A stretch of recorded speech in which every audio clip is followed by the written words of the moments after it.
Gênesis capítulo 21. Enquanto você procura, eu quero já agradecer a Deus por mais essa oportunidade a qual Ele me concede. Quero fazer menção da minha esposa que não esteve presente hoje, está com a nossa filha, com as duas filhas. Uma tirou o dente, a outra está com bronquiolite, mas Deus está cuidando de tudo. Amém? E agradecer a vida do pastor Rafael, a qual tem cuidado de nós em Deus. Amém? E a cada um, a qual tem intercedido pela minha vida e pela minha casa. Amém? Quantos acharam? Glória a Deus. Gênesis, no seu capítulo 21, vai dizer assim: o Senhor Deus visitou Sara, como dissera, e fez por ela como prometera. Sara concedeu, deu um filho a Abraão, já idoso, no tempo que Deus tinha marcado. Ao filho que nasceu, gerado por Sara, Abraão deu o nome de Isaque. Somente até aqui é o suficiente para nós meditarmos. Pode se assentar, glorificando e exaltando o nome do Senhor. Vejamos. Nós lemos um texto a qual brevemente fala acerca da vida de Abraão. Deus me fez meditar durante esse texto a qual eu estava lendo durante os dias a qual foi me dada a oportunidade. E se nós formos olhar para dentro da vida de Abraão, nós vamos nos identificar com o contexto da história dele, o contexto a qual as coisas vão acontecendo na vida de Abraão.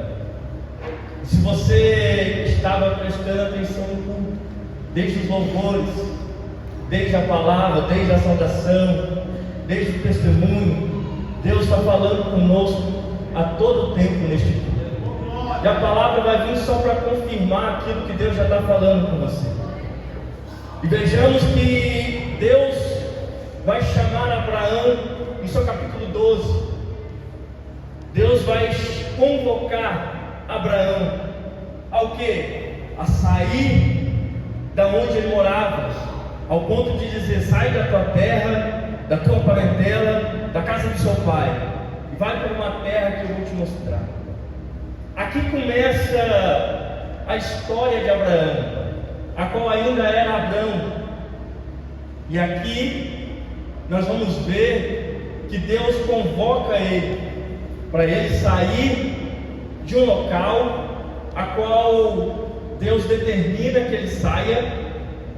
E diante dessa situação, ele vai sair em direção a qual Deus não tinha dado o CEP, Deus não tinha dado o mapa, Deus não tinha dado a orientação para onde ele iria.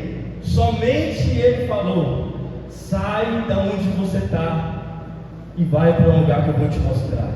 Aqui eu já entendo algo muito interessante. É que Abraão, ele sai debaixo de uma palavra, debaixo de uma promessa. É assim comigo e com você. Faz sol, você está debaixo de uma promessa. Faz chuva, você está debaixo de uma promessa. Da tempestade, você está debaixo de uma promessa. Com dinheiro ou sem dinheiro, você está debaixo de uma promessa. Oh, aleluia! Então entenda, você está debaixo de uma promessa. E é isso que faz Abraão a ter certeza daquilo que Deus estava falando para ele. Por quê? Porque se ele não está debaixo de uma promessa para ouvir e ter fé de sair da onde ele estava, de uma terra pagã, aí em direção àquilo que Deus tinha para ele. E é assim comigo e com você, já aplico na minha e tua vida. Há dias de renúncia. Há o primeiro passo que é necessário muitas renúncias. Talvez não era o que Abraão queria naquele momento, mas era necessário para Deus vir fazer o que ele tinha que fazer na vida de Abraão. Então entenda uma coisa: quando Deus te chama, vai ter renúncias. Quando Deus ele convoca você a dar um passo, Entenda uma coisa: vai ter que existir renúncia da minha e na tua vida. E é assim com a vida de Abraão. E ele sai daquele local. Interessante é que quando ele sai, ele leva consigo o seu sobrinho Ló. E diante dessa situação, a qual ele sai com o seu sobrinho, juntamente com a tua esposa Sarai, a qual ainda Deus não tinha mudado o nome dele, a gente já vai chegar lá. Nessa situação, ele sai e vai em direção àquilo que Deus tinha para ele na terra de Canaã. Só que no meio do caminho a qual eles estavam, como eu disse, ele saiu junto com o seu sobrinho Ló. Mas uma coisa me chamou a atenção é que como que ele sai com o seu sobrinho Ló, sendo que Deus falou para ele sair da tua terra, da tua parentela e da casa de teu pai. Era Abraão obedecendo a Deus, mas obedecendo em partes. Era Abraão obedecendo o que Deus tinha para ele, mas obedecendo em partes. E nada que nós obedecemos em partes vai dar certo. Ou a gente já obedece 100%. Porque Abraão saiu com Ló. Você vai entender que mais à frente, Ló e eles, por eles prosperarem, vai dizer que havia uma contenda entre os pastores deles, a qual eles tinham. Nessa contenda, Deus, ou melhor dizendo, Abraão vai, como sempre, um pacificador de problemas, vai dizer: Ló, se você for para a direita, eu vou para a esquerda.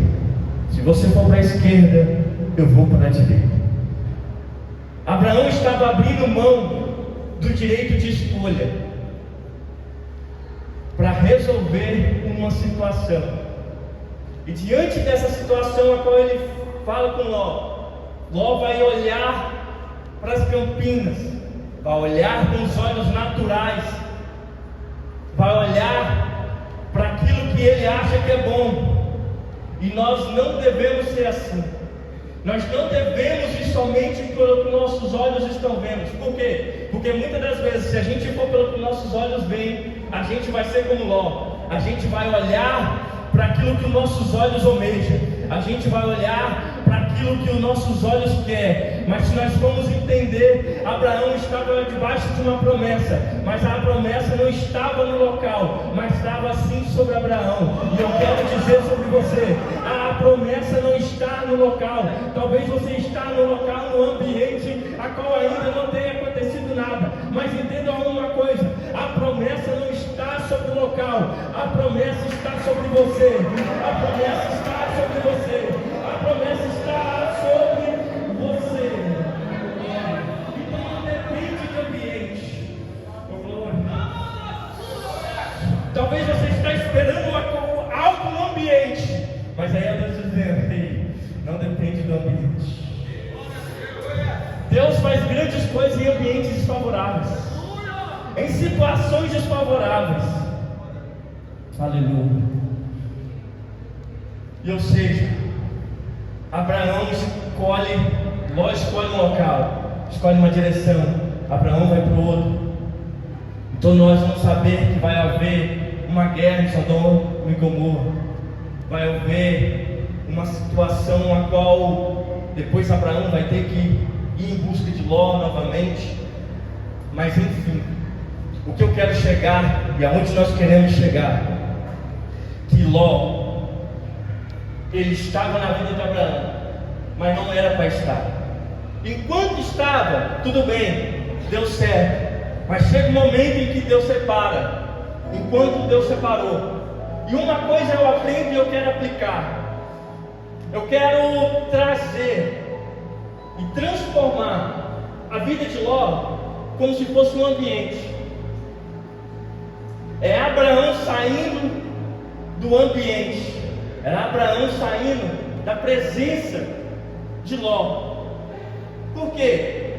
Porque enquanto Ló estava com ele, Deus não pediu nada para Abraão, a não ser que saísse da terra de parentela. Porque nós vamos ver no capítulo 13, verso 14, depois que Ló foi embora, prometeu Deus a Abraão: ergue teus olhos e observa bem do lugar em que está, para o norte e para o sul, para o oriente e para o ocidente. Toda a terra que você vê, eu te darei a ti e a tua descendência para sempre. Entenda uma coisa: Ló quis olhar com seus próprios olhos. Enquanto Ló, Deus não mandou Ló olhar para uma direção, não. Era Ló olhando para ele: eu quero essa direção e eu vou para lá. Mas enquanto Ló estava olhando para a direção em que ele queria, Deus estava dizendo para Abraão: Abraão, Ló olhou para a direção que ele queria. Talvez tenha alguém do teu lado olhando para a direção que ele quer, mas aí Deus olhou para Abraão e falou: Abraão, faz um favor, agora você olha, ergue os teus olhos. Agora sou eu, Abraão, mandando você olhar. Enquanto Ló olhou para a direção que ele queria, era Deus dando uma direção para Ló, era Deus dando uma direção para Abraão. Ou seja, os nossos olhos têm que estar ficados no céu, na direção que Deus dá, não na direção que nós queremos. Por quê? Porque Abraão vai olhar para a direção em que Deus direciona. E nesse momento, Deus faz uma promessa. Primeiro, Deus convocou. Segundo, Deus faz uma promessa. Primeiramente, essa promessa é que Ele o daria, a tua descendência faria nações. Só que Abraão, juntamente com a sua esposa, eles eram estéreis. Sara não podia gerar. Sara tinha sua madre fechada. Como já foi dito, quando você recebe uma promessa e você olha com os teus olhos e não entende o que está acontecendo diante daquilo que foi dito. Abraão não estava entendendo nada. Como que ele ia ser pai de multidão? Como que a sua descendência, sendo que a sua mulher é estéril, que Agar e Sara não começam a se entender. Por quê? Porque quando a gente tenta dar um jeitinho, quando a gente tenta fazer com nossas próprias mãos, pode ter certeza que aquilo que a gente tenta colocar com as nossas próprias mãos raramente vai dar certo. Aquilo que a gente tenta fazer com as nossas próprias mãos, do nosso próprio jeito. Por quê?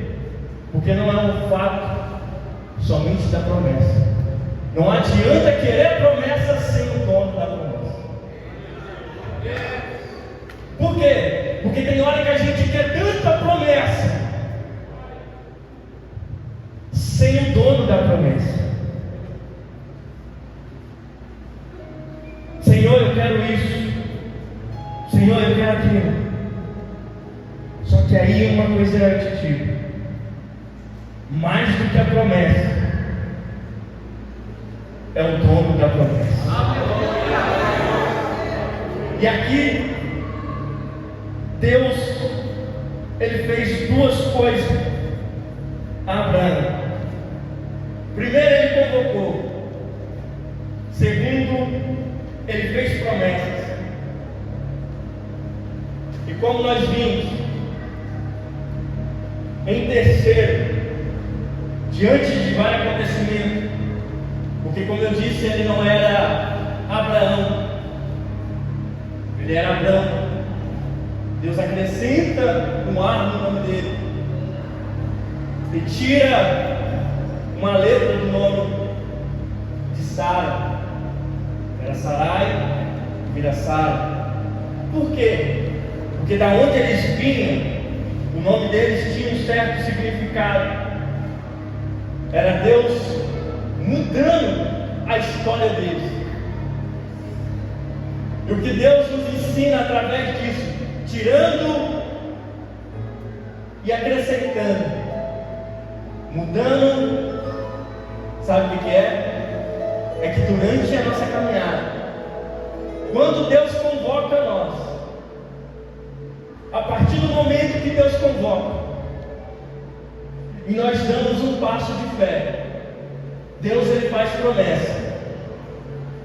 Só que durante essa promessa vai haver várias situações essas que nós não podemos escapar, que a Bíblia diz que no mundo tereis aflições, mas tem de bom ânimo, porque eu venci o mundo. Ou seja, o passo de fé não anula os problemas que vão de vir. Você pode fazer tudo certo, mas vão vir problemas, vão vir situações, vão vir dificuldades, vão vir aflições. Só que Deus começa a mudar, e era Deus mudando a história de Abraão. E assim eu creio na minha e na tua vida. É Deus mudando a tua história hoje. É Deus mudando a tua história hoje. Talvez Deus já tirou algumas coisas, talvez Deus está acrescentando algumas coisas. É Deus dizendo para mim e para você: ei, eu estou mudando a sua história. Eu estou mudando a sua história. Eu estou mudando a sua história. Por quê? Porque eu quero realizar a promessa sobre a tua vida. E antes da promessa se realizar,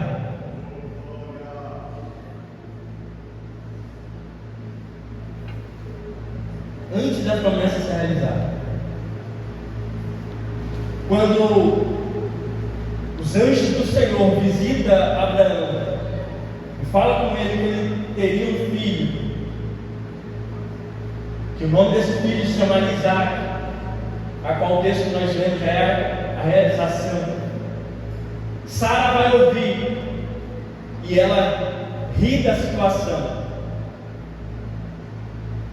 Ela ri do que está acontecendo por não acreditar, por eles serem avançados em idade, por eles serem velhos. Ela não estava acreditando que aquilo iria se cumprir. Só que Deus não depende de tempo. Só que Deus não depende de circunstância. Oh glória. Só que Deus não depende de cenário. Oh glória. Coloque os seus pés, nós já vamos terminar. Oh glória. Eu quero que você saia daqui entendendo qual é a direção dessa mensagem. Porque enquanto Sara estava rindo de algo que de repente, Daniel, ela não estava acreditando. Porque de repente é assim comigo e com você. Você não acredita naquilo que Deus pode fazer na tua vida. Só que ela vai ver o tempo se cumprir. Em que tempo? No tempo determinado por Deus. Não é no meu tempo. Não é no seu tempo. É igual tempo. É no tempo determinado por Ele. Por Ele. Por Ele. Ou seja, talvez você está esperando o tempo do cumprimento e aí está querendo realizar com as suas próprias mãos. Mas aí é Deus dizendo: não é no seu tempo, é no meu tempo. Entenda uma coisa: enquanto Sara riu da situação da incredulidade, o nome Isaac vai ser, na tradução, riso. Era Deus dizendo: o riso da promessa. O riso da promessa, o pastor falou ali, eu vou falar. O riso da promessa vai chegar. E uma coisa eu te digo: quando esse riso chegar, ele vai ser maior do que o riso da incredulidade. Talvez até aqui você tenha rido da incredulidade, não acreditando naquilo que Deus pode fazer. Mas entenda uma coisa: se você crer e ter fé, para quê? Primeiro, dá um passo de fé e já entrega o microfone para o pastor orar e nós oramos juntos. Dá um passo de fé, porque primeiro Deus convoca. Segundo, enquanto Deus convoca, você dá um passo de fé, Deus faz promessa. Porque Deus só fez promessa depois que Ele convoca. Porque não adianta Ele fazer promessa sem você dar um passo de fé. Oh glória. Porque depois que Ele faz a promessa, Ele realiza a promessa. Oh glória. Então entenda 3 passos que Deus vai fazer. Talvez essa mensagem aqui é para 2 tipos: um para o crente e outro para o não crente. Por que não crente? Porque talvez você precisa dar um passo para Deus começar a fazer promessas sobre a tua vida. realizar as promessas. Mas como assim para o crente? Porque talvez você já deu o passo. Você já está debaixo da promessa. Senhor, agora só precisa crer e permanecer. Por quê? Os problemas vão vindo, as dificuldades vão vindo. Então permaneça firme, porque a promessa se realiza, mas para aquele que permanece. Para aquele que permanece. Oh glória, aqui eu já encerro a mensagem e passo para a vida do pastor. Oh glória, que você saia daqui entendendo que o primeiro passo é, Deus vai te convocar. O segundo é, você dá um passo para caminhar debaixo da promessa que Deus vai fazer. Segundo, terceiro, Deus ele realizará. Mas em que tempo? No tempo determinado por Ele. Quem crê, aplaude o nome do Senhor e agradeça a vida, oportunidade em nome de Jesus.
Tristeza muito grande.